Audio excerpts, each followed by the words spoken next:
Hai semuanya, bertemu lagi bareng Mihu di sini.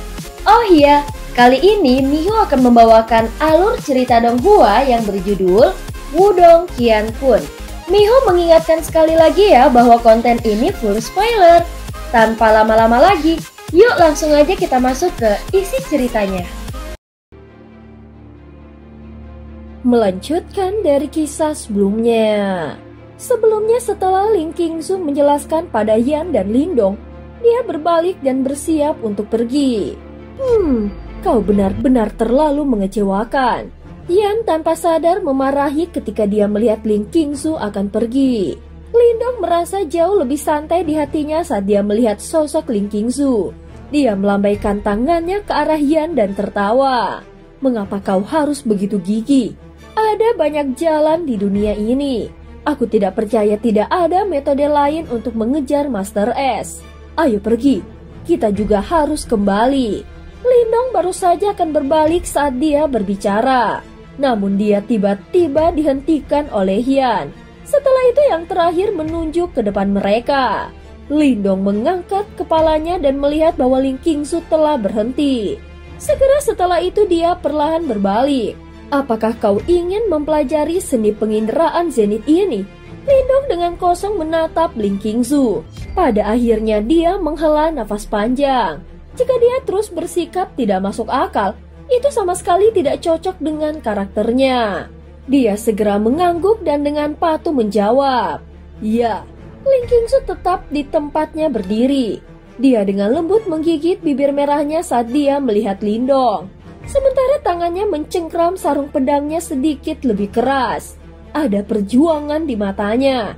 Ini berlanjut untuk waktu yang lama. Sebelum dia akhirnya menghela nafas pelan di dalam hatinya seolah-olah dia telah mengambil keputusan. Apakah kau akan pergi keluar selama periode waktu ini? Ling Qingzu bertanya. Lindong tercengang oleh kata-kata yang agak aneh ini. Setelah itu dia mengangguk dan berkata, "Aku akan menuju ke wilayah Suan Utara untuk membawa King Tan kembali," ucap Lindong. "Kalau begitu, aku akan menemanimu." Ling Qingzu berpikir sejenak dan berkata, "Apakah kau yakin? Kau adalah penguasa istana dari kemurnian tertinggi 9 surga," ucap Lindong. "Ada banyak tetua di istana. Tidak masalah jika aku pergi untuk beberapa waktu," ucap Ling Qingzu memiliki ekspresi acuh tak acuh. "Tetapi kau harus menjanjikan sesuatu padaku." "Apa itu?" tanya Lindong. "Jangan tanya apapun yang berhubungan dengan seni penginderaan zenit mulai sekarang dan seterusnya. Jika aku percaya bahwa waktunya tepat, aku akan mencoba dan melihat apakah aku dapat membiarkanmu mempelajarinya." Ling Qingzu berkata dengan suara lemah. "Ini adalah rahasia yang dijaga ketat dari istana kemurnian tertinggi 9 surgamu. Akankah?" Lindong ragu-ragu sejenak sebelum dia berbicara. "Aku saat ini adalah penguasa istana dari istana kemurnian tertinggi 9 surga. Selain itu, kau adalah dermawan besar dari istana kemurnian tertinggi 9 surga kami. Kemungkinan para tetua lainnya tidak akan keberatan." Lindong melihat ekspresi sangat tenang Ling Qingzu saat ini.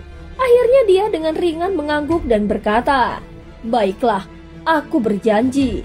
Selain itu, Lindong berhenti. Segera setelah itu dia menggertakkan giginya sedikit dan berkata, "Apakah kau tahu mengapa aku ingin mempelajari seni penginderaan zenit ini darimu?"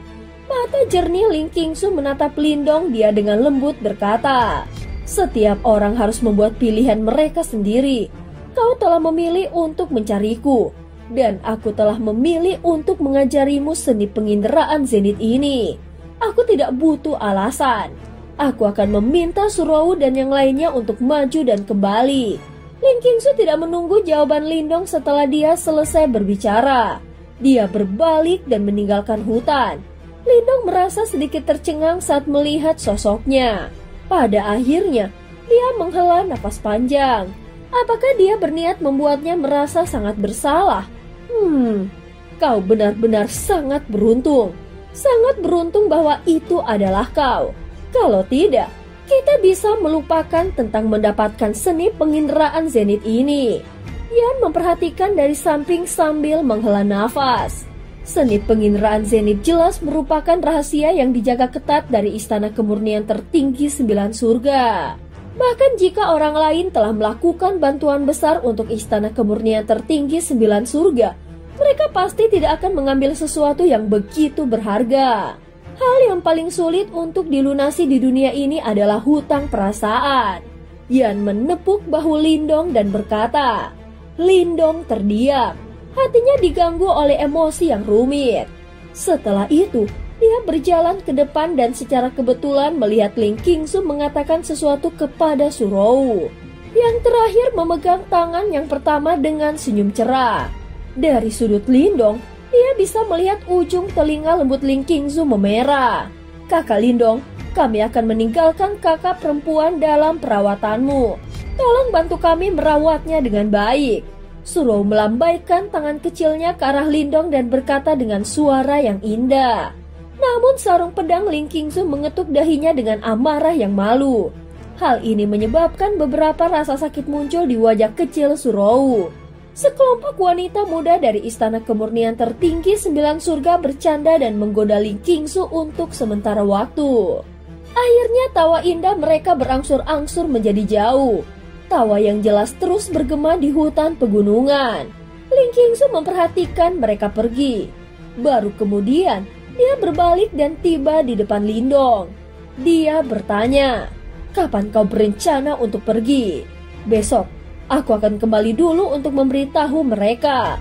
Lindong merenung sejenak. Sekarang tidak ada masalah di Sekte Dao. Dia harus bergegas dan pergi ke wilayah Suan Utara untuk membawa King Tan kembali. Baiklah, Ling Qingsu mengangguk pelan dan tidak berbicara lebih jauh. Lindong berbalik setelah melihat ini dan mereka berdua kembali ke Sekte Dao. Mereka secara kebetulan bertemu Ying Xiaoxiao setelah kembali ke Sekte Dao. Mata yang terakhir tanpa sadar menjadi agak aneh ketika dia melihat mereka berdua. Namun dia tidak berkomentar. Dan Lindong juga tidak menjelaskan apapun. Dia hanya meminta Ying Xiaoxiao untuk mengatur akomodasi Ling Qingsu sebelum langsung menuju Ying Xuanxi untuk memberitahu yang terakhir bahwa dia harus pergi untuk sementara waktu. Ying Xuanxi sedikit terkejut tetapi tidak menyuarakan keberatan. Dia hanya menginstruksikan Lindong untuk berhati-hati. Bagaimanapun, dunia saat ini tidak damai. Setelah itu Lindong menuju ke gunung belakang dan memberitahu Huan-Huan.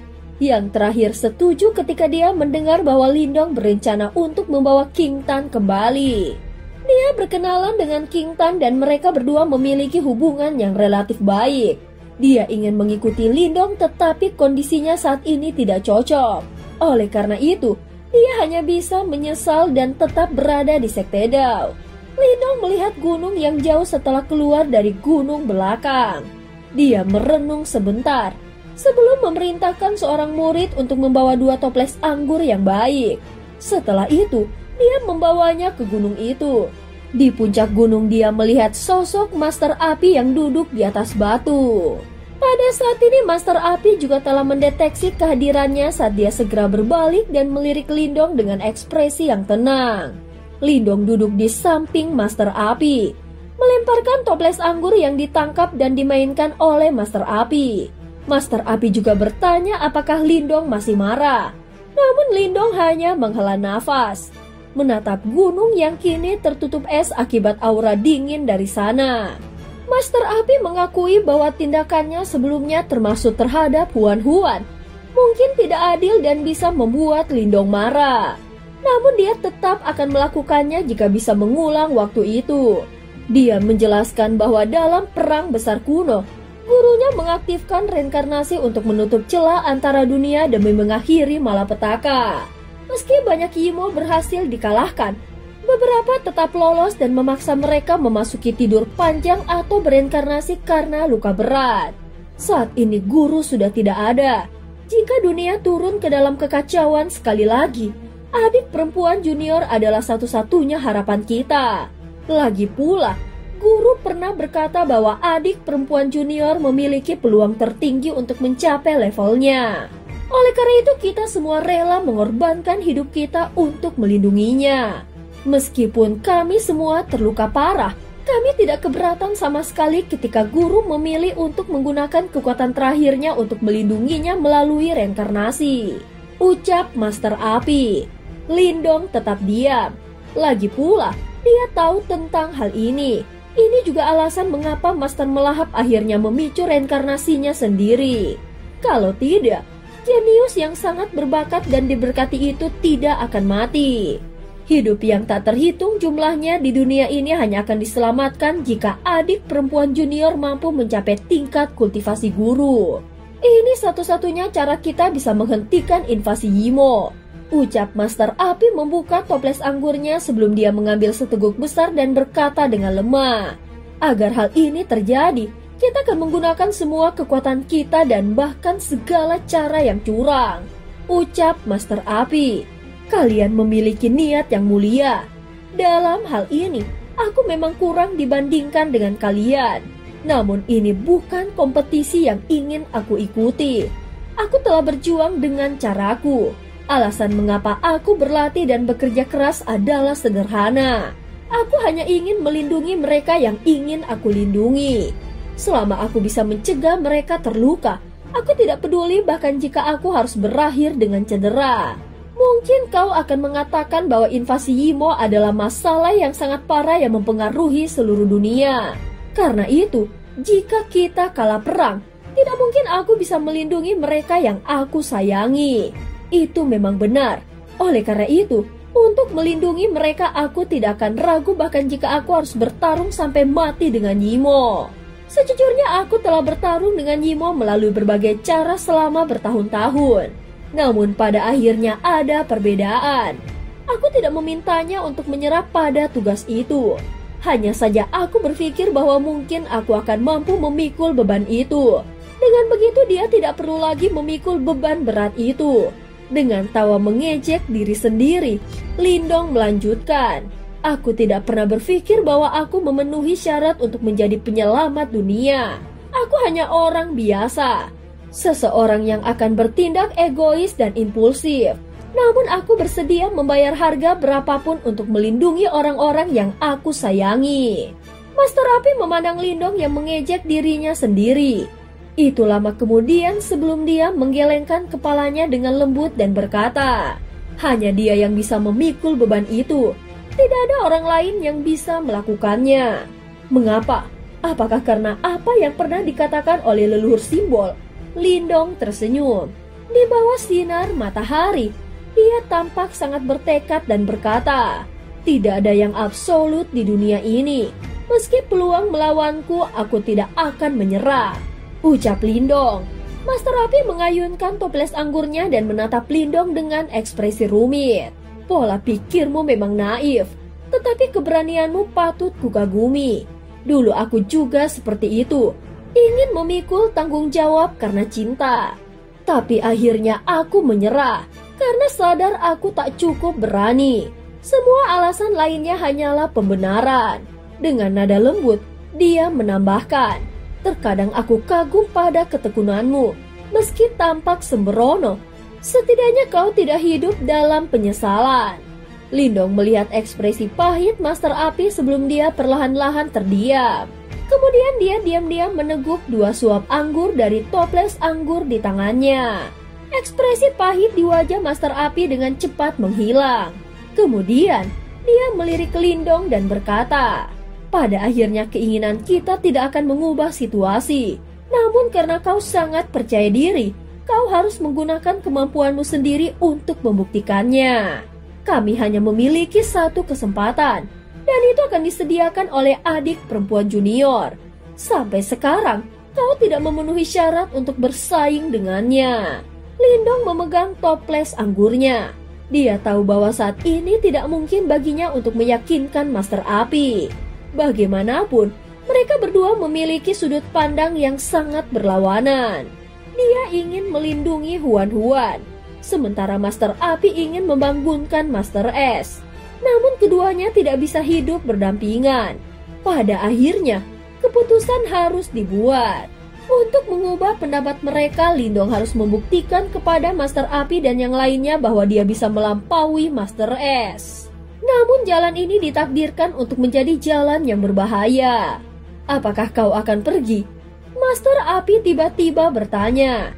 Ya, aku akan pergi ke wilayah Suan Utara, ucap Lindong.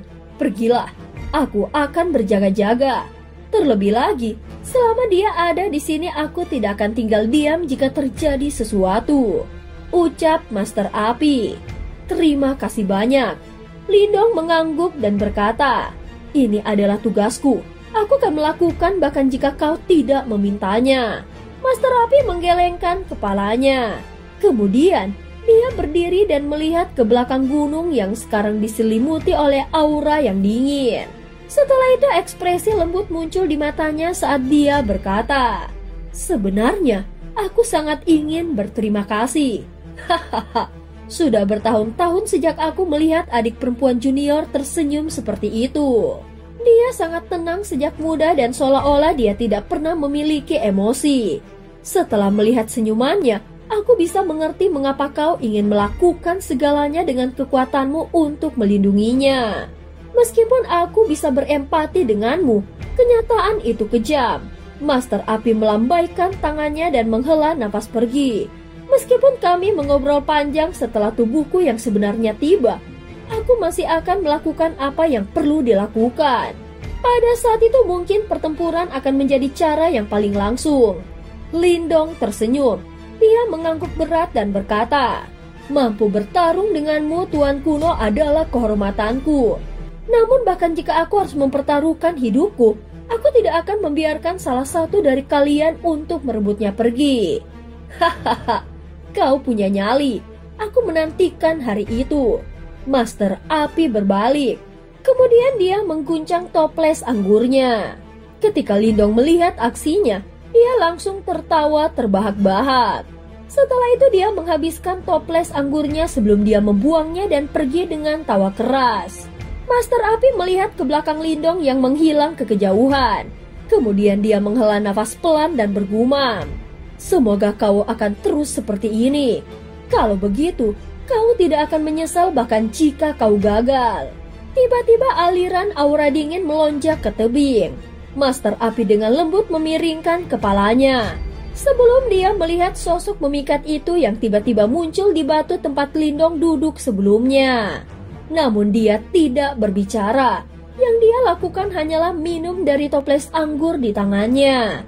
Ying Huan juga tidak berbicara dengannya. Sebaliknya, matanya menatap sosok jauh Lindong sebelum dia dengan lembut mengambil toples anggur yang telah dia lempar ke samping. Kemudian dia menyesap anggur yang tersisa. Dengan orang bodoh yang melindungimu, tidak heran kau menolak untuk bangun. Master Api akhirnya menghela nafas. Dia menatap Huan dan tersenyum pahit. Namun kau harus sadar bahwa pada akhirnya tidak ada yang akan berubah. Dia tidak bisa memikul beban itu. Selain itu, apakah kau ingin dia mengalami kesulitan seperti itu? Ying Huan tidak menjawabnya. Sebagai gantinya dia dengan lembut melipat kakinya yang panjang dan memeluk lututnya dengan tangannya. Menurunkan kepalanya, dia membenamkan kepalanya di antara lututnya.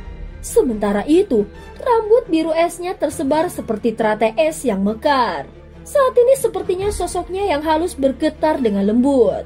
Segera setelah itu, air mata sedingin es mulai jatuh. Air mata itu berubah menjadi bunga es saat mereka mendarat di tanah. Akhirnya suara serak dipancarkan dari bawah rambut biru panjangnya yang sedingin es. Aku tahu, aku akan menerima semua yang menjadi milikku. Namun, aku sangat menyukainya. Master Api melihat sosok itu yang terus bergetar. Bahkan dengan ketabahan mentalnya, dia masih bisa merasakan sedikit sensasi pahit yang bergejolak di dalam. Namun dia hanya bisa duduk di samping dan menonton dengan tenang. Waktu berlalu.